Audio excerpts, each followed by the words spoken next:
We have some breaking news coming in. The Islamic Revolutionary Guard Corps, IRGC, has claimed that U.S. forces stationed in the Sea of Oman have been forced to retreat after firing at an Iranian merchant vessel. Well, of course, this is as per Iran's press TV. It said that the Americans were forced to retreat and leave the area following what it described as the timely presence and rapid response of IRGC naval unit in support of the Iranian vessel. The report comes hours after US President Donald Trump and the US military said that the USS Spruance fired at an Iranian vessel and the US Marines boarded the ship, which is now in custody. So while the US soldiers had already boarded the ship, this is what we're tracking for you as of now. This is breaking news coming in. The fragile truce, as it always remained, has gone into disarray at this point. The Islamic Revolutionary Guards have claimed that the US forces stationed in the Sea of Oman have been forced to retreat after firing at an Iranian merchant vessel. And that's interesting because the fact that the U.S. have said that they have boarded the vessel and the IRG saying that they have retreated. Colonel, I'd like to take your reaction to this because clearly it seems like there's even conflicting situation and comments coming in. IRGC saying that the U.S. they have retreated while U.S. said that they have fired and boarded. How do you make of this development? I don't give Iranian official spokesmen much credence. I mean, they've sunk the Abraham Lincoln about 15 times. I think that, ships maneuver, and it's possible that this ship could be taken under tow and being moved to a port that it can make land, since it's not going to be allowed to go to Iran. That would, But I find the claims are so incredible from Press TV and Tasneem. I just don't give them any credence. I think that, I could be wrong, but I have a feeling the sun will come up tomorrow and we'll find that the Spruance is still performing its mission at sea.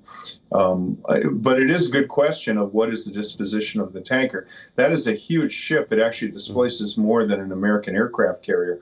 So I don't know if the engine is disabled, if it will be just left to float at sea, if the crew will be taken aboard and then landed in a neutral port. I honestly, or if the ship will be put under tow, I honestly don't know.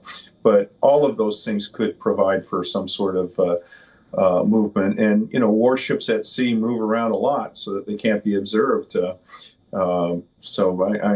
I think you'd expect movement. I hear your point, Colonel. And apart from the firings that took place yesterday, now this is a direct confrontation between the US and Iran, both sides confirming that. Is it safe to say the ceasefire is over? Well, if you're on the Indian tanker and you have bullets coming at you, you'd say, what the heck kind of ceasefire is this? Yeah, I mean, this is a blockade. It's not an act. It's generally considered to be an act of war. So I think, though, that the measured approach taken by the U.S. ship, which supposedly they hailed the ship, I've heard, as long as 6 hours, and then sent a message saying, okay, evacuate your engine room because that's where we're going to fire it. That is not indicative of a desire for confrontation, more of a desire for people to change their behavior. By contrast, supposedly the speedboats that attacked the Indian tankers just approached out of nowhere, started firing. So it's I think it's more, the blockade will remain in effect, and I think that the Iranians want to deny the access to straight to neutral civilian shipping. I think this is more about trying to define what the norms are acceptable and how much you can get away with while still maintaining the idea that a ceasefire exists. But it's clear that Iran does not want to see neutral civilian shipping transit the Strait of Hormuz. And that being said, of course, Iran had already said that even the blockade is a violation of the ceasefire itself. So consider the fact that now there is an attack, which is I want to take my colleague Shivan's point there, that can we actually take this as a violation of ceasefire? Because already the blockade, according to Iran, was a violation of the ceasefire, and with this attack, is it now safe to say that yes, it is it's a breakage of the ceasefire, and we could see a small escalation there? I think that taking another country's ship under command and boarding it is not an act that's consistent with the ceasefire. The justification for it, I think, is pretty obvious, and the reason for it is pretty obvious. But look, all ceasefires are porous to a greater or lesser degree.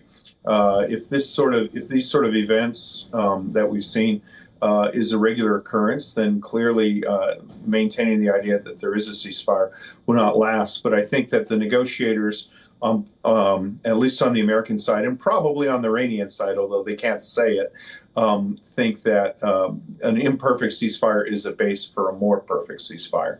And that, even if you have incidents like this, perhaps you can take those as lessons learned and then move beyond and try to make a ceasefire more permanent, more lasting. Colonel David, it's always a pleasure speaking with you. While you present to us the American perspective, you always substantiate, and I always appreciate that. Thanks so much for joining us, and there will be more to discuss. You're very kind. Thank you. It's an honor.